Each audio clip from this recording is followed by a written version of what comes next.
morning, Miss Terry. Good morning. There's the mail for you. I hope this is what you've been expecting. Thank you. Yes, it is.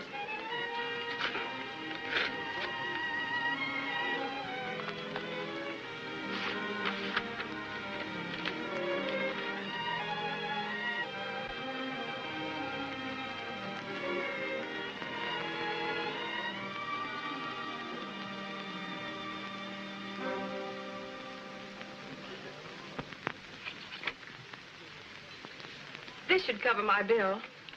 Thank you, Miss Terry. If you'll endorse it, please. Oh, Edwards. Yes?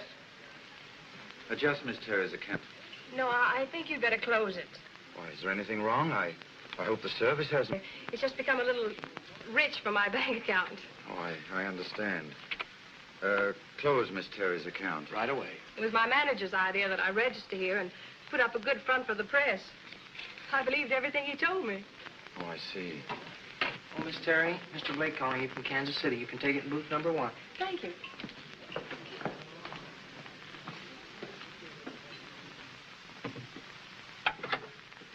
Hello?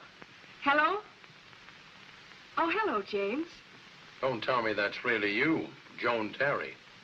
I suppose you've been too busy getting your name in electric lights on Broadway to write me a letter now and then. Or is that too much to expect from one's fiancé? Please, James, don't be cross. I have been busy. You've no idea how hard I've been trying to... I think I've been very patient with you, my dear. I permitted you to go to New York to seek a career just to humor you.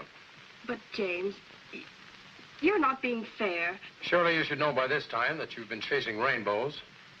But I... And besides, your real career is back here in Kansas City being Mrs. James Blake. Shall I wire the money for your transportation home, dear? No. I don't need any money, and I'm not chasing rainbows. Whether you have any faith in me or not, I'm going to make good on Broadway. And when and if I'm ready to come home, I'll buy my own transportation.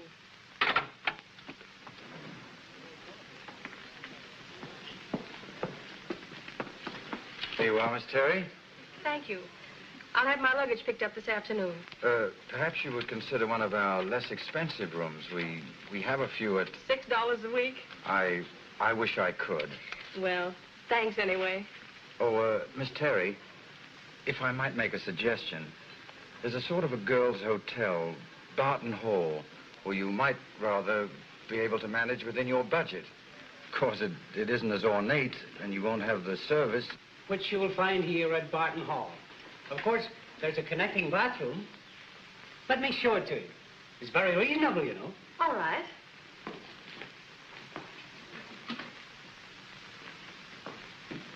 Theodore? Yes, Ma. I just rented room number 7. That's Mrs. Billings, my wife. Now, as I was saying... And I won't have to look for my things in your bedroom any longer. What nerve, my perfume, my hand lotion. At least I didn't use your hair dye, did I, Tootsie? Well, here we are. Oh, I'm sorry. I hope we aren't intruding. Not at all. I'm moving out of this mousetrap anyway.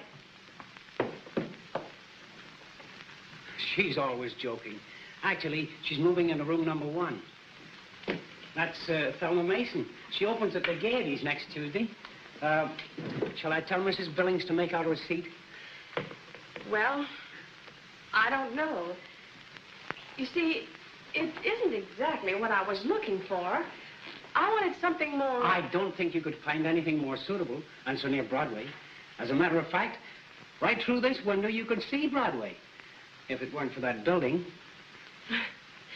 Well, since you've already told Mrs. Billings you've rented room 7, I guess I'll... I assure you, you've made a splendid decision. The rent will be $16.50. $16.50. Payable in advance. I'll have your receipt and change downstairs at the desk. Thank you, Miss Terry. Thank you.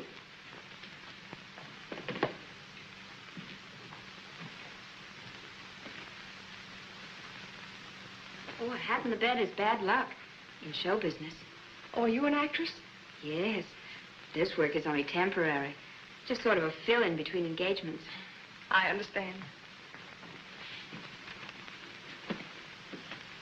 Well, if there's anything you need, just call me. I'm Sue Collins. Thank you, Sue.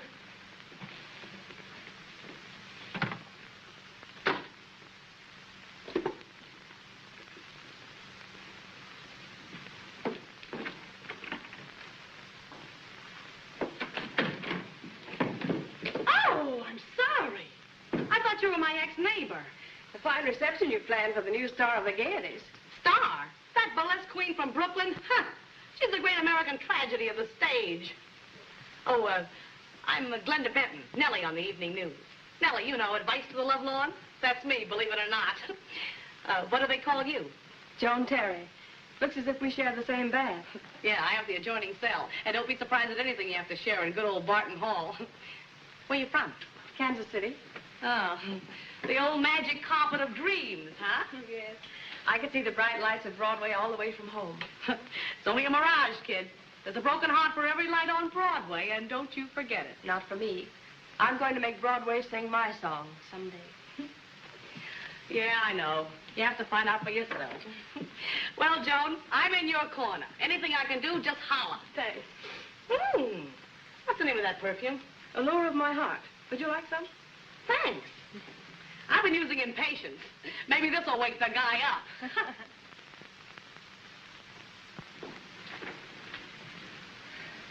This is the worst piece of tripe I ever read. What are you going to do with it? It's for Sue. The sweet thing has been pestering me to get her part. I told her I would.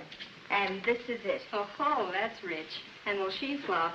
Shh, little Sarah Bernhardt may hear you.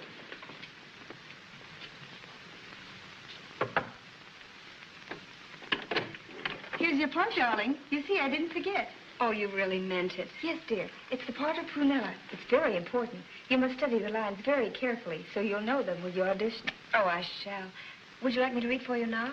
Now, dear. We're rather late for an appointment. I don't know how to thank you, Thelma. You're so kind to me. Not at all, my dear. Come, Betty. What a gag. Thelma, you're terrific.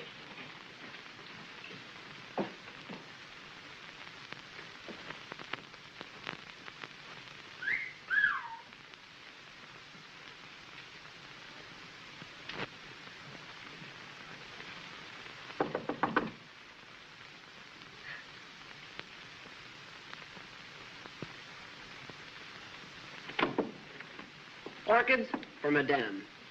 You must have the wrong room. This is room 7, isn't it? That's right. Then you must be it, sweet thing.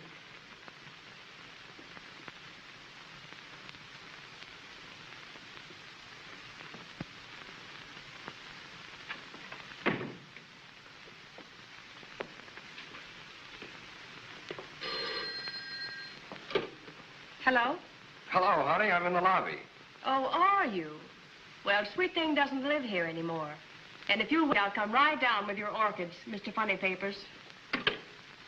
Sweet Thing. Funny Papers, orchids. Hey, Pop.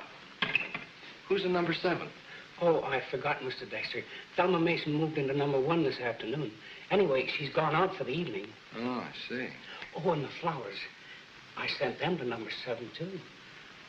I guess that makes me A chump. With a capital C-H. She's out with a lighting expert. Taught some angel to spell Thelma Mason. And he's going to try it out on the marquee at Electric Light. So she thinks.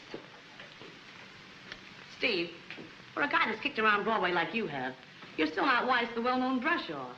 Brush off? Don't be silly. Just a little friendly gesture, the old helping hand. So she bit it. You'll probably get hydrophobia. So what? She's out with... Mr. Funny Papers? Right. The Sunday edition in Technicolor. Well, these were delivered to me by mistake. Sweet Thing. There's been no mistake. They're properly addressed. But I don't know you. Oh, that's a mere technicality. Take care of it, will you, Glenda? Oh, Joan, this is Steve Dexter. Wall Street's gift to Broadway.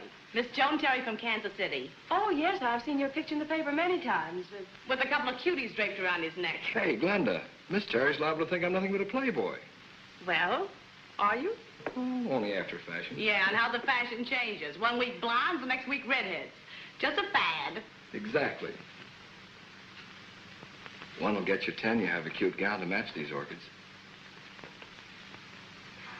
Oh, Glenda, you'd better wear these. You're dressed for a date tonight. No, thanks. I'm allergic to highbrow weeds. Oh, Miss Benton, I forgot to tell you. Mr. Thornton called and said... I know. Said he couldn't make it. Detained on business. Thanks, Pop. Can you imagine? To me, this happens.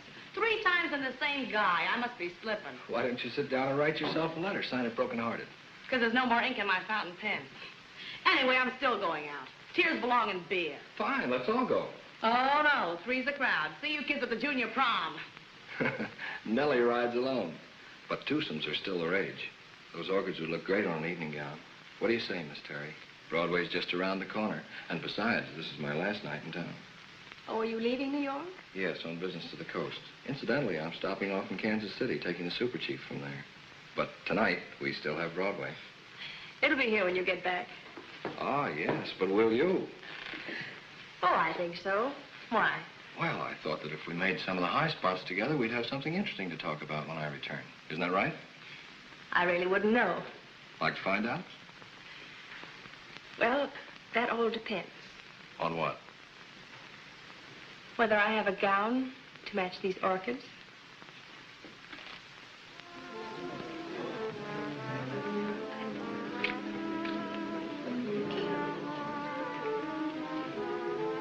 Are you as well as usual, Monsieur Dexter? Just fine, Pierre, just fine. 2 cocktails à la Dexter? The price of fame when Pierre starts naming cocktails after you. 2 cocktails à la Jean Terry. Garçon, 2 cocktails à la jointerie. La même chose. Hungry? Should we leave it to Pierre? All right. Ah, merci, mademoiselle. Merci, monsieur. Very nice. Cocktails, dinner for 2, orchids. Mr. Funnypapers has quite a flair for nice things. Funny Papers? Oh, of course. You think I'm Funny Papers. Well, aren't you? No, no, no. Funny Papers is the nickname of a producer. Oh, then you didn't send these orchids. No, but I'm very grateful to Mr. Funny Papers. If he hadn't, I shouldn't have met the girl from Kansas City. So, here's to him. And to his orchids.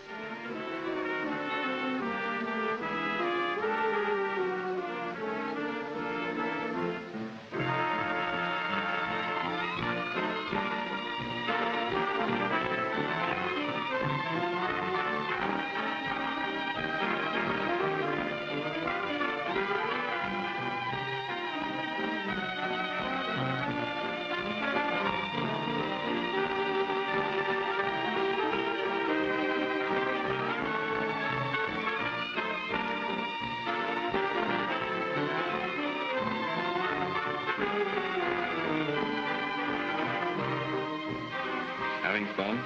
Oh, I'm having a wonderful time, Mr. Funnypapers.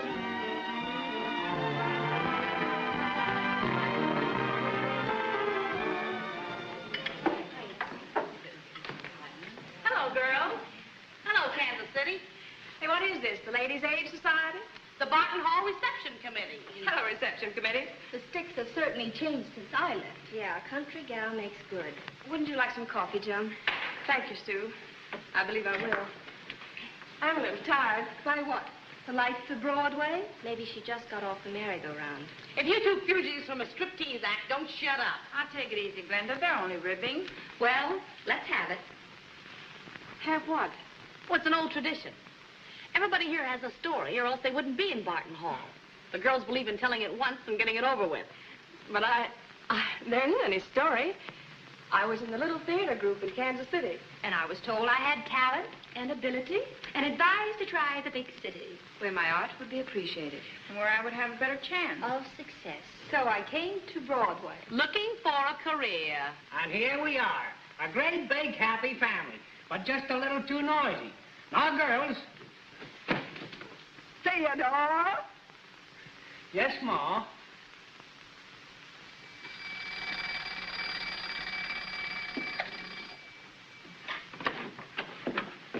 Good morning, Glenda. My, what big eyes you've got, Grandma.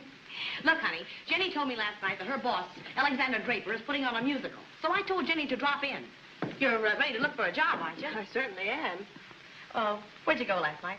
We went everywhere. Steve Dexter's a marvelous guy. That's James Blake. Boy back home? Mm-hmm. James wants to marry me. He's very nice, but Well, what does he do for a living? he's in the coal business. Oh, a bookkeeper, huh? Oh, no, he manages several coal mines for his family. Oh, a capitalist. And you blinded by footlights. I have to get up at 7:30. But if I had a coal mine who wanted to marry me... What's this, homemade record? Mm-hmm. The only reminder of a very expensive manager. I made it at his request. Oh, do you mind? No.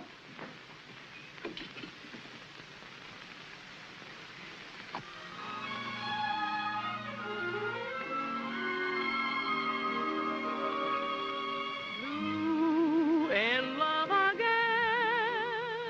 once more. I've loved in vain once That's more. you. I know the pain Come in. of a Hello, girl. I'm blue. That's Joan. In love again. Really? My love's an endless chain that takes me back again for another star. Janie, I think you better take this career girl down to Draper's office. That I will do. However, don't order that mink coat just yet. I've been working for that guy for 6 months, and all he's ever said to me is, good morning and good night. Good luck, Joan.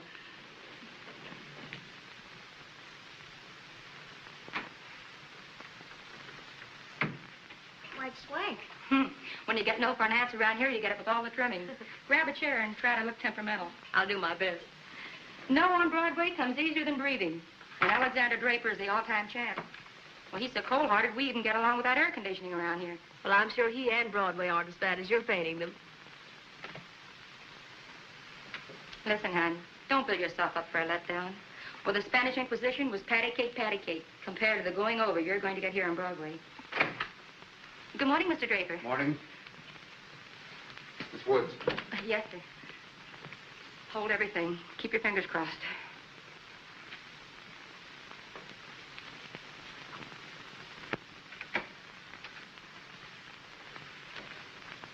Good morning, Mr. Bronson. Good morning. Mr. Draper's waiting for you. That's Mr. Bronson, the casting director. They'll be tied up for hours. Suppose you try some of the other offices and drop back around 5. All right, thanks. Seems to be quite a bit doing, but I'll be back at 5 for sure. Remember, don't talk to strangers.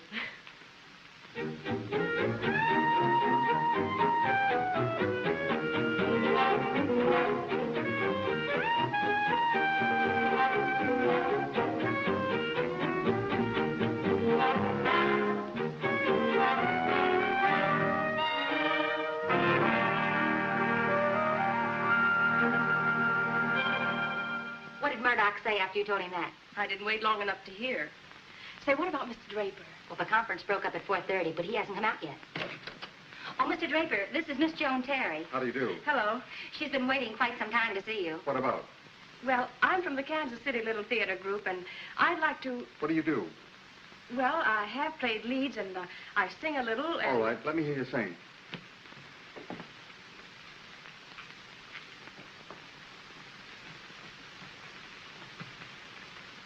What are you going to sing? Will someday be all right, Mr. Draper? Anything.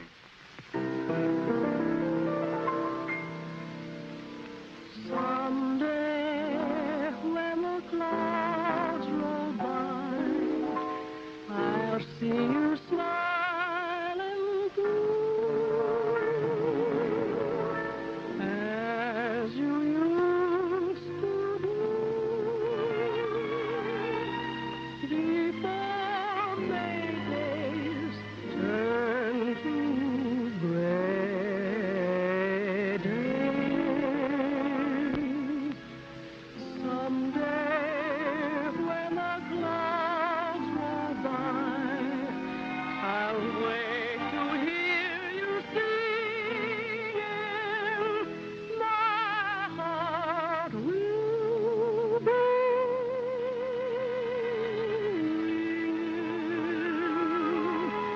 with the song you're singing. Someday, maybe you and I will realize each promise that was taken from us when we parted.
gone.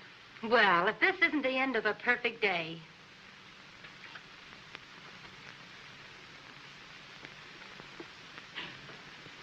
Thanks for everything, Janie. Now, don't rub it in. Good night. Good night.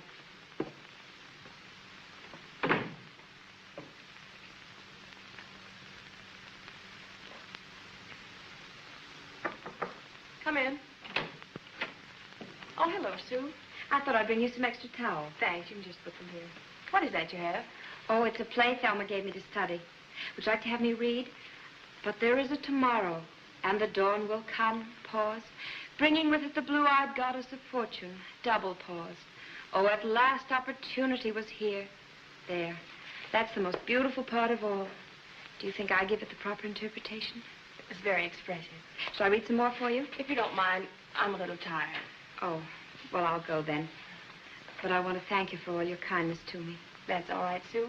If I can ever help you, just call on me. Thanks, Joan. You don't know what that means to me. The theater is all I live for.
So put on your best bib and tucker, and boy, have I got a surprise for you. What's the matter? Ah, don't let it get you down. It's no use, Glenda. Voice lessons, rent, food, car fare. I'm all out of money. Well, maybe I could. No, thanks, Glenda. I've reached the end of the rainbow, and the pot of gold isn't there. Mrs. James Blake, next stop. Oh, well, that's the way it is, huh? I'm afraid so. I'm expecting him to call any minute. Mrs. Coal Mine. Won't that be something? Maybe it isn't such a bad deal. After all, you don't find coal mines running around in the street. But what about... Oh, skip it. I was just thinking out loud. Up pops the devil. Hello? Yes? Oh, hello, James. Is that you, Joan? Yes, James, of course. You know why I'm calling. Yes, James. Is that your answer? Yes? Yes, James. Fine. Now, you're really acting sensibly. I'll call for you the first thing in the morning. Yes, James. And you won't be sorry. Good night, Joan, dear. Yes, James. Yes, James. Yes, James. If you put that dialogue in water, it would swim. Oh, I'm sorry. I should talk. Like all the rest in Barton Hall. I know howling success. There's poor Sue who'll never get a chance. And stupid Betty aping Thelma. And Polly who's just dying to own one of those dresses she models for those big fat dames that can't even squeeze into them. The whole thing's a nightmare. You're lucky. You woke up in time. Maybe I should be thankful there is a coal mine. And Glenda, James is really much nicer than he sounds or looks. What is that surprise you mentioned? Oh, nothing. Now, what is it? Steve Dexter's in town. Steve Dexter? Yeah, I'm like a dope. I asked him to the party tonight. Ah, don't be so sad. Put on the glad rags. Tomorrow will be time enough for that home sweet home routine. But tonight, it's still New York, and the goose hangs high. I've been working on a new routine, kids. It's an impression of our greatest colored tap dancer. Hope you like it.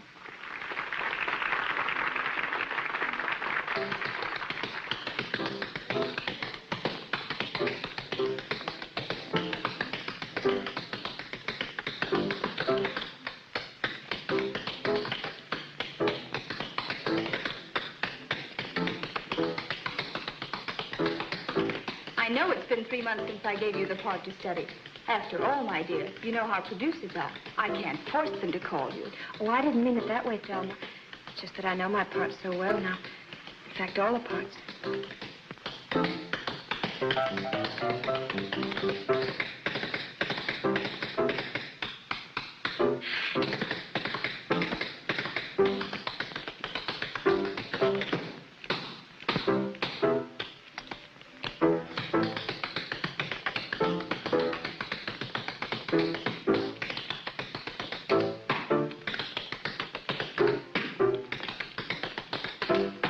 They don't get a kick out of anything but the guys in the front row.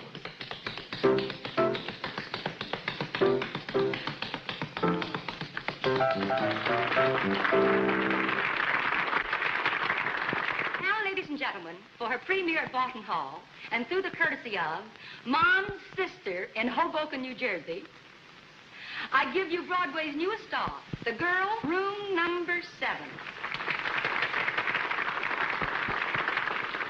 Oh, come on, Kansas City, join in the fun. Everybody has to do something. Really, girls, I feel rather blue tonight. Well, then sing a blue number. Oh, you can't let me down after I've been shouting praises all over the place. All right.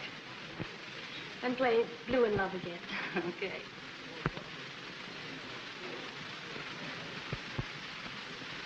Blue in Love Again by K.C. in her own inimitable style.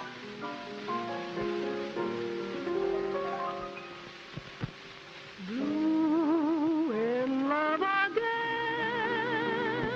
once more. I've loved in vain once more. I know the pain of a broken heart. I'm blue in love again.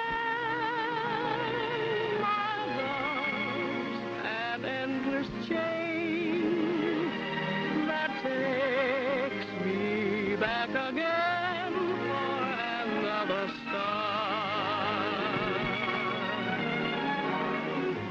I vow that I'll never come near you or even call on the phone, for my heart has learned it will only get burned, and yet I can't leave you alone. I'm blue. What can I do?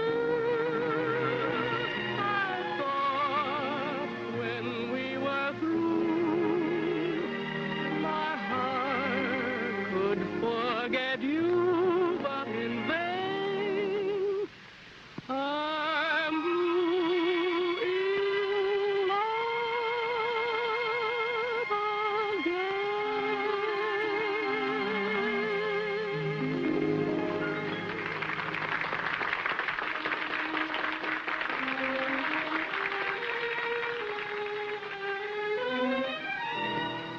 What's the matter, Glenda? Did I give her stage fright? Look, Steve, why don't you go in and keep her company? Why me? Oh, you wouldn't understand, you big lug.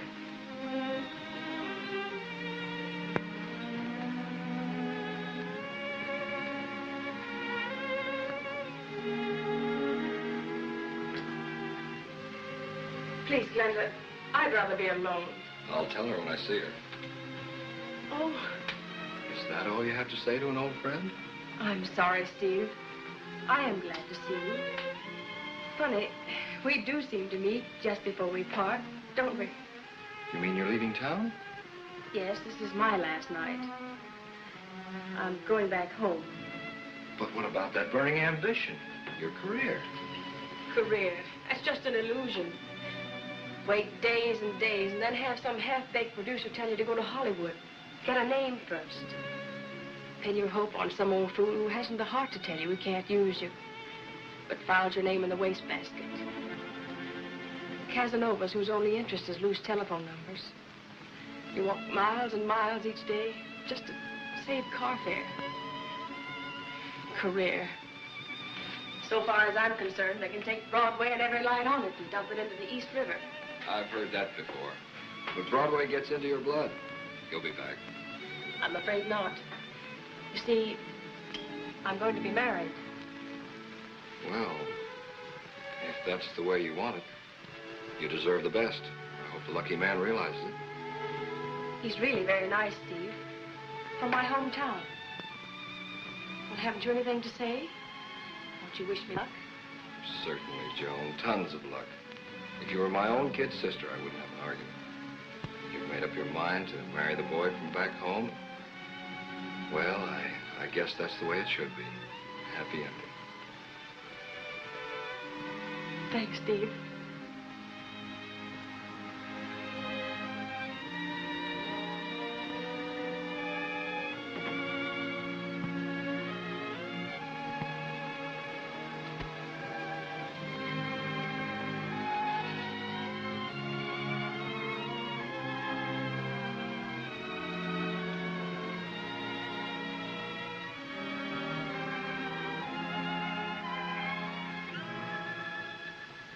It's a shame. Joan has worlds of talent. Why, she could be a star. Haven't I been telling you that for months? When she sang Blue in Love again, right there.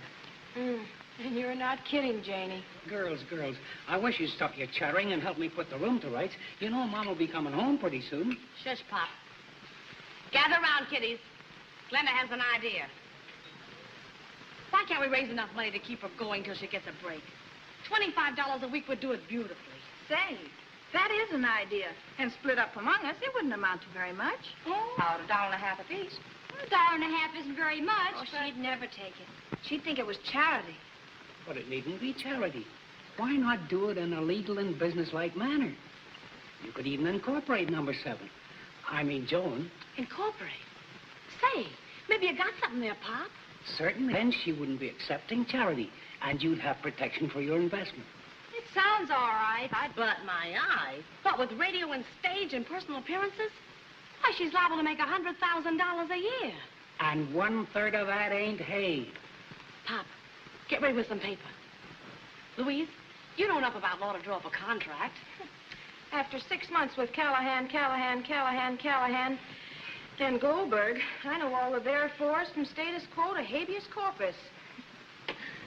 Come on.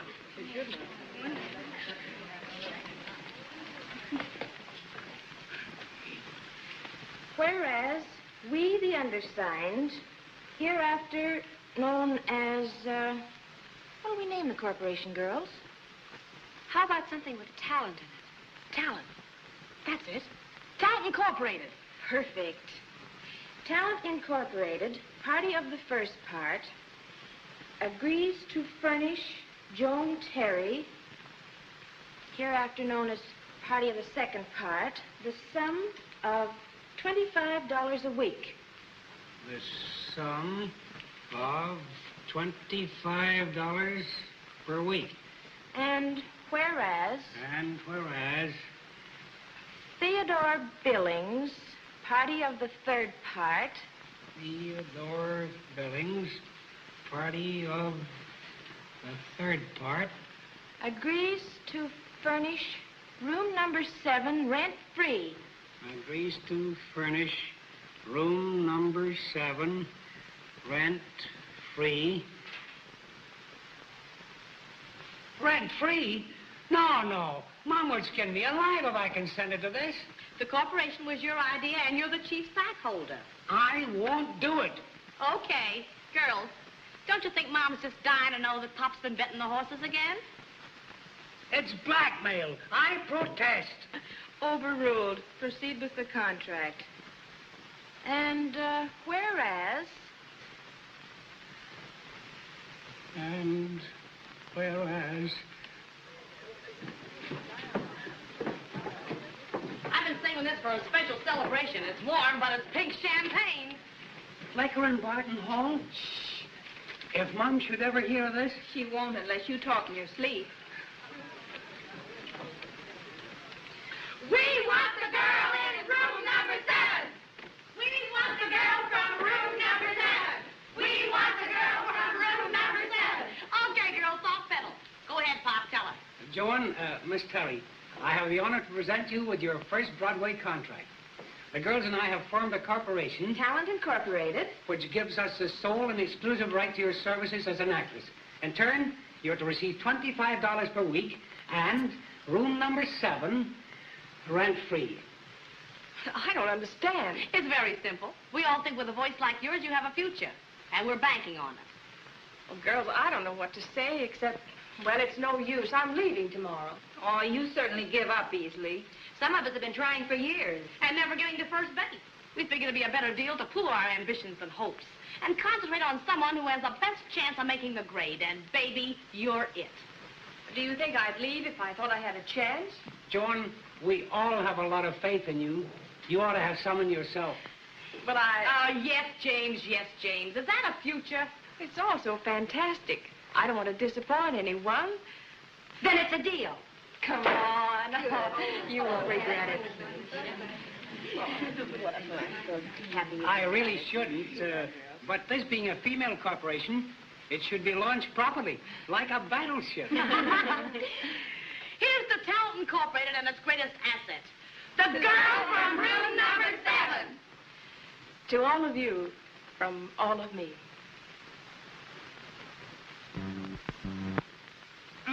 Tickle my nose. Oh, I hope I can make good. Are you there? And are you due for a cave-in, Mr. Coal Mine?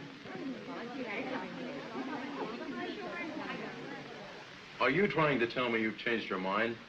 Definitely. And you expect to walk out of my life because of this silly business about being a corporation? Pop Billings has the contract if you'd like to see it. But, Joan, what about Mother? She's planning your reception and my sister's choosing your trousseau. How romantic. Well, let me know when the price of coal goes down, Jimmy, old boy. I'd like to give someone a hot foot. And furthermore, I do not approve of the people with whom you associate. Joan, the train leaves at 2 o'clock, and you're going back to Kansas City with me. I mean what I say, and I'm not going back.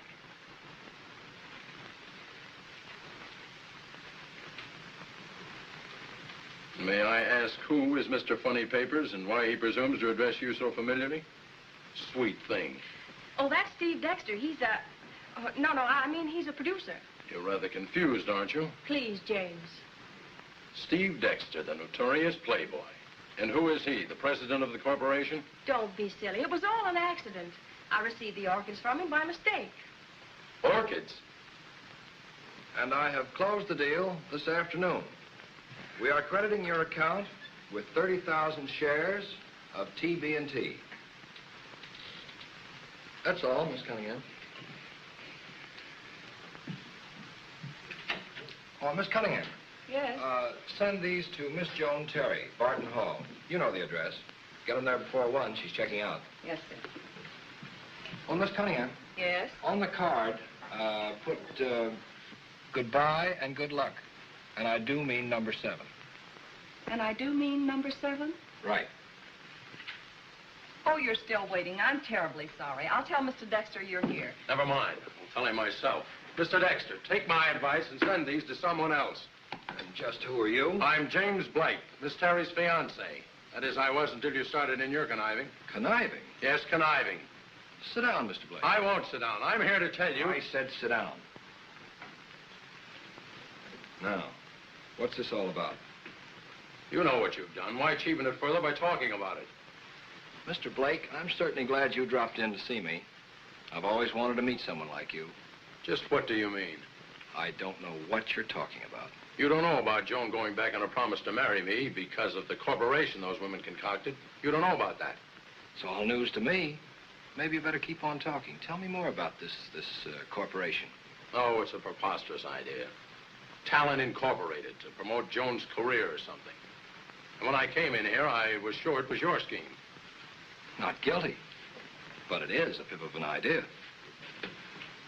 Mr. Dexter, no thanks. I could offer Joan security, family, position. Do you honestly believe that she should sacrifice all that? No, not necessarily. Do you know Joan well? Yes, very well. I've met her exactly twice. And that calls for orchids twice? Listen to me, Mr. Blake. The orchids were strictly an accident the first time. These on purpose. A little going-away gift for a very sweet girl.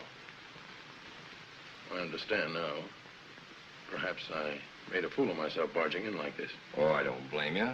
Joan's the kind of a girl that makes a man go around bumping into lampposts. Believe me. I hardly know what to say. Except you're a pretty square person, Mr. Dexter. Steve to you, Jim. Thanks, Steve. But there's still that harebrained corporation. Look, Jim, there's a high mortality rate on corporations, especially that sort. The old law of averages is on your side. Perhaps you're right. Some of the girls will get tired of putting money into it after a few weeks. I hope the whole thing flops. But I'm too busy to wait around for bankruptcy. I've got to return to Kansas City on business. Coal mines, you know. I understand. But would it be asking too much of you, Steve, to start to keep an eye on it for me? No, not at all. It'll be a pleasure. You can depend on it. Thanks very much. I appreciate everything, and excuse my rudeness. Forget it. Goodbye, Steve. So long.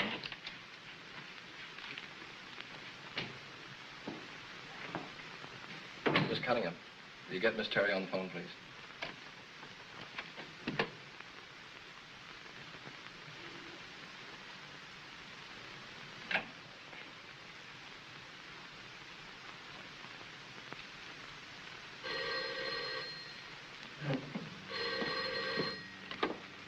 Hello? Oh, Joan, this is Steve. Let me be the first to congratulate you. No, on the corporation. So James did look you up. I hope he wasn't unpleasant. No, on the contrary, he's rather a substantial chap. Family position and all that. As a matter of fact, he more or less appointed me your guardian. How nice. Well, let me tell you something, Steve Dexter. I'm not your kid sister, and I do not need a guardian. Oh, now, wait a minute, Joan. I only meant to... Do you ever say the right thing, Mr. Dexter?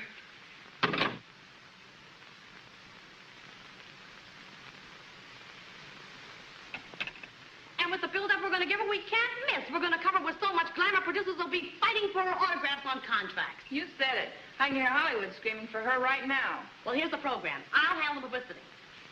And you take care of the beauty work. I've already made an appointment for her. Louise, you think that photographer friend of yours will make the pictures we need? If he wants to get along with me, he will. Janie, you get some music arranged as soon as possible. Okay, if not sooner. Polly, you get the clothes. Hey, wait a minute. I can't take any of those gowns home with me. Oh, but that cute little friend of yours, what's his name? McDaniels is in charge of delivery, isn't he? No, you can't mean it, Glenda. He's fat, 45, and bald. I'm willing to do anything, but that's asking too much. You have my sympathy, but we all have to make some sacrifice. Sacrifice nothing. I'd be a burnt offering. We're going dancing tonight, aren't we, Polly, dear? How can I say no? Hey, don't sit down. You'll crease the dress. Joey? Polly, I really should have these dresses back in the store. I feel like an embezzler. Don't think about it, Joey. Just remember, we're going stepping tonight. All right, Ann, stop fussing. She's beautiful enough. Ready, Harry? Let's get this last one quickly. I want to get this stuff all over tomorrow's papers. I'm all ready. Would you girls clear the background, please? Now, Miss Terry, would you over this way, to your left a little bit. Yeah, that's good. Now hold it. A smile. Okay, it's in the bag. The best-dressed woman on the American stage. What stage? She hasn't even had a lukewarm interview. The whole thing is silly. I vote we come to our senses and forget it. Girls, Joan has everything. There's no argument. But if the producers won't bite after the campaign we've staged... Okay, Benedict Arnold Billings. Oh, Glenda, it isn't that. But I can't juggle the books any longer. You know, Mom's beginning to smell a rat about that rent money I can't account for. And I'm a peace-loving man. Oh, you're all a bunch of weak-kneed backsliders. Just because the producers haven't been falling over each other to sign her up in the short time we've been plugging, you want to quit. What do you expect, miracles? Girl, I have great news for you. Francis Weaver got temperamental today. Walked out on her part and told Draper what he could do with his show. And boy, is he in a jam. Maybe Joan should go see him. Maybe your eye. This is one interview little Joan's not gonna miss. Could be a...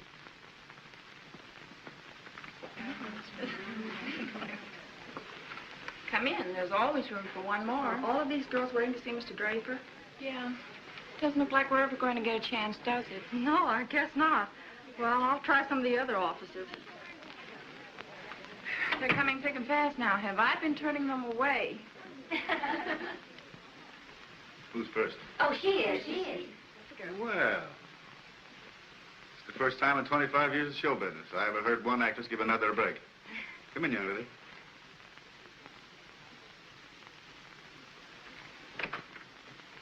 Old Bronson. Never mind, that part's been filled.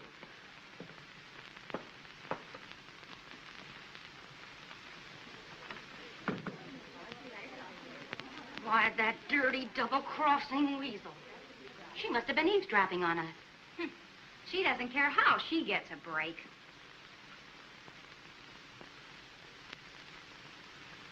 Here they come. All right, everybody act natural.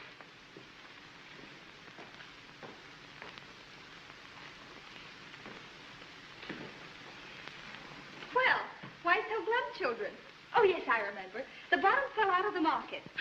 I bet I could buy the entire stock of the corporation for $1.98. Marked down from $2. Listen, you burly burlesque queen. If you want that lovely face of yours to look like hamburger, just keep blabbering. And that goes for you, too, you Paul Parrot. Really? Yes, Thelma, you're not acting quite fairly. After all, we are trying to accomplish something. Well, little Sarah Bernhardt, Jr. That's all the thanks I get for trying to get you a break. Give me that script. Sue, did she give you that script? Yes, and she told me she'd get me an audition with Black and Horton as soon as I learned my lines. Thelma, I warned you. But I meant it. Can I help it if they went broke and didn't have enough money to put on a show? You knew that 3 months ago. And seeing Draper this morning was just a hunch, I suppose. Okay, girls. Wait a second.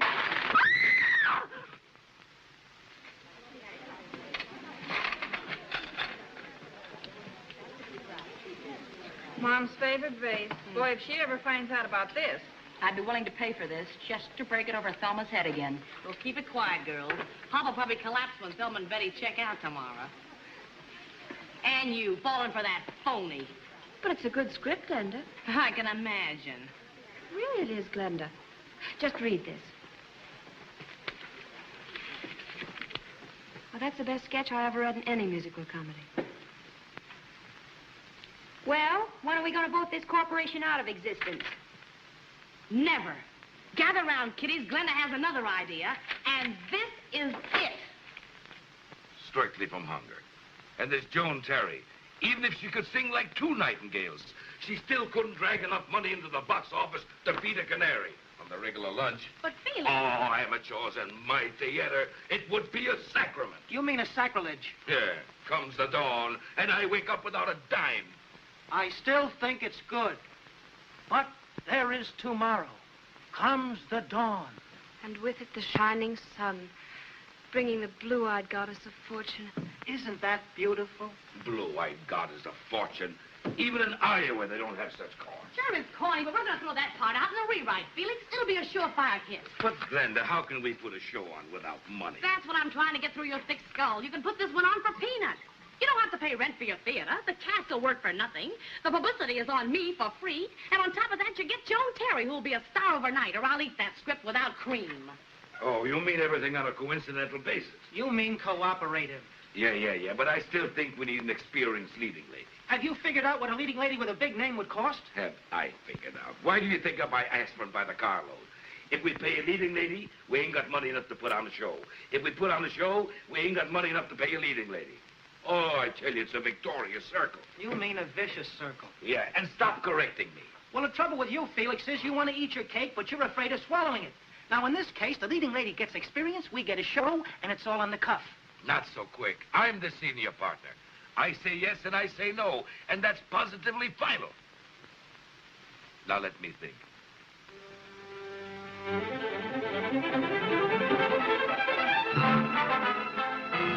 And here it is 5 weeks, and instead of coming home, Joan's more determined than ever to go through with this nonsense. Don't forget, Jim, this is still Broadway.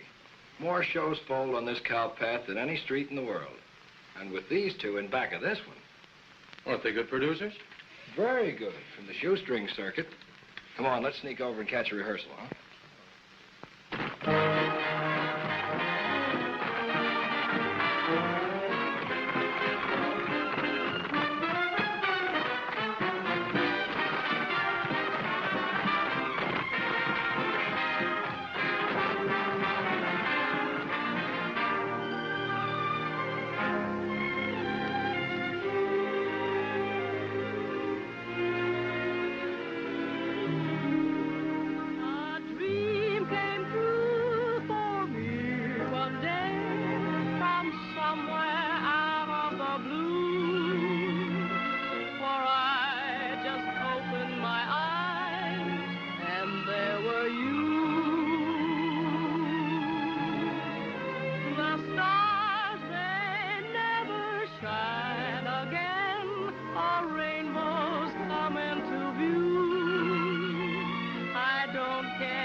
may be wrong, but from where I sit, if the rest is like this, Horton and Black have a hit show in their hands.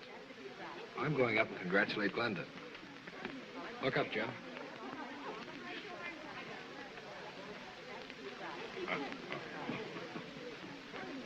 Take it easy, Felix. They're just tired. They've been rehearsing all night and day. The show's all ready to open, and it looks like a flop right now. You inducted me into this. I ought to have my head examined for a maroon. You mean moron. I inducted you. You're the senior partner. Anyway, I still think it's good. Don't think. It's your thinking is going to cost me the money I borrowed from my wife to put into this.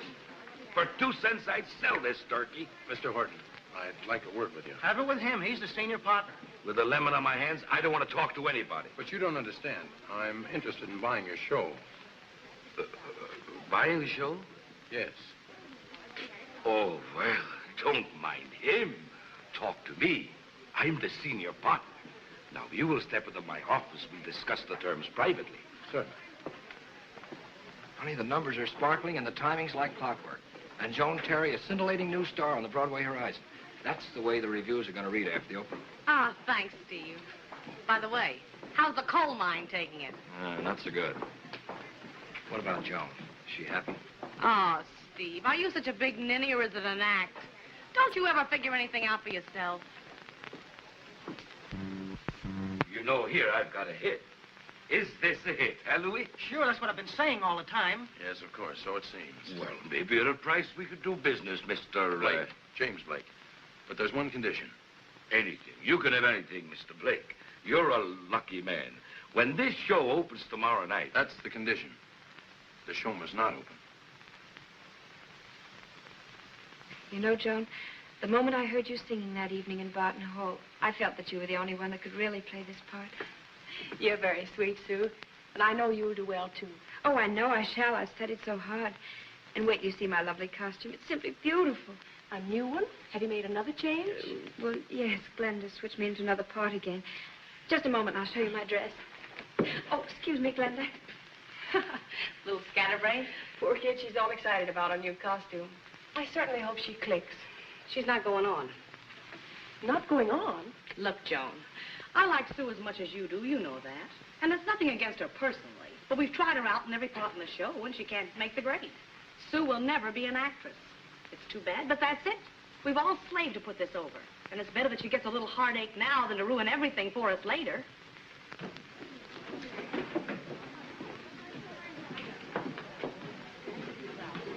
The only time we ever have a hit, you have to sell it. Keep quiet. Well, boys, what do you think? Go ahead and tell her. You're the senior partner. Well, I think it sticks. The number's slow and the timing is off. And with Joan Terry in the lead, I couldn't fill the house even with deadheads. I've absolutely decided this chromo will not open.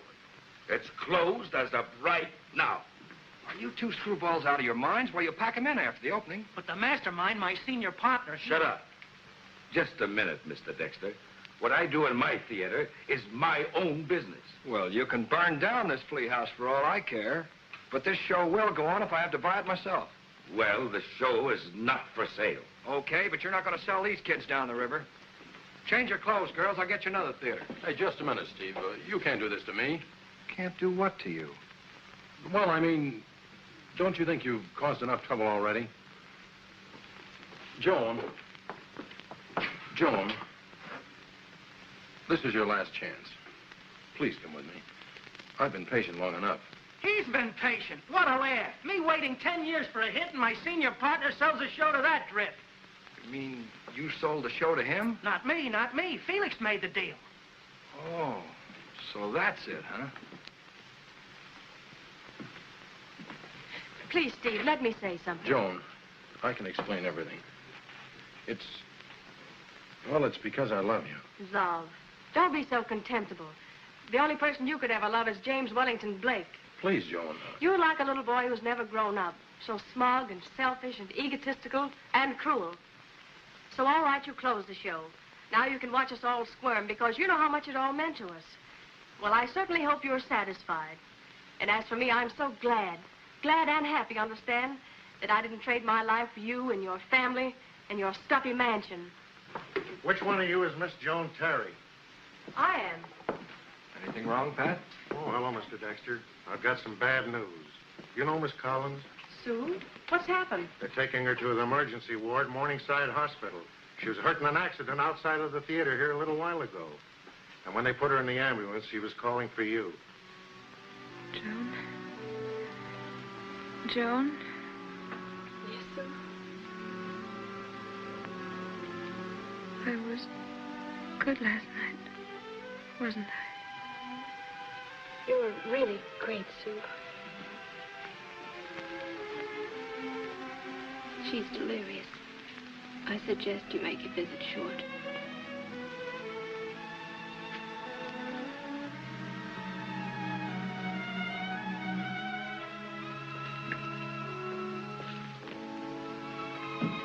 Oh, nurse. Is she going to be all right? I'm afraid we won't know for the next 48 hours.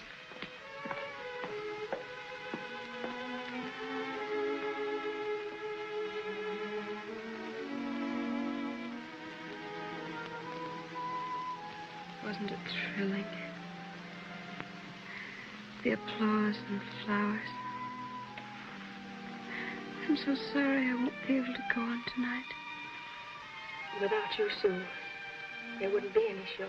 No. There must be a show. We've all worked so hard. Promise me that the show will go on. Promise me. I promise. The show will go on.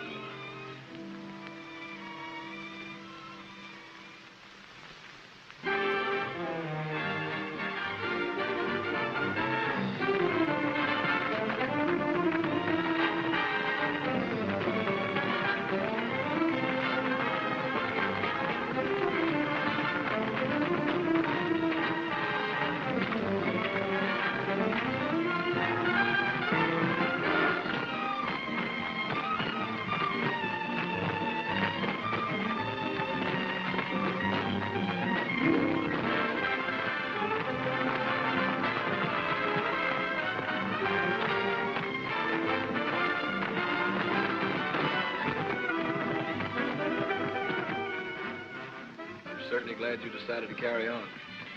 Anything else would have been stupid. Let's get the stupidity cleaned up once and for all. Yes. By the way, Steve, how long before you're going to realize that you're in love with Joan and she's in love with you?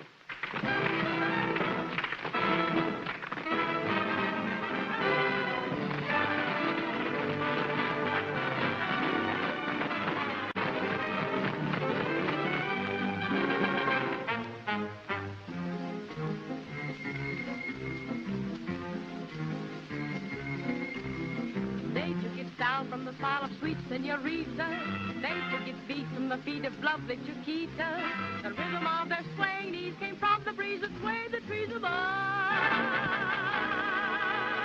Then took a dash from the flash of dark eyes inviting. They added a bliss of a kiss, dark skies exciting. Then they mixed with tender glance and made the sad sweet romance of love. Tropical moon shining down upon a maid and a man, while their hearts were singing a tune. That's how the rumba began. Two eyes of flame gleaming from behind the lace of a fan, playing such a dangerous game. That's how the rumba began. Now who could resist that magic moment in a night filled with charm? And who would want to resist the thrill of tender embraces into tempting arms? Dark hours were through as they danced as only real lovers can. Each step on their dreams coming true. That's how the rumba began. So when the music's playing, just let your thoughts go straying back to those lovers swaying. Then and you may find romance as they did in the dance. Dark hours were through as they danced as only real lovers can. Each step found their dreams coming true. That's how the rumba began.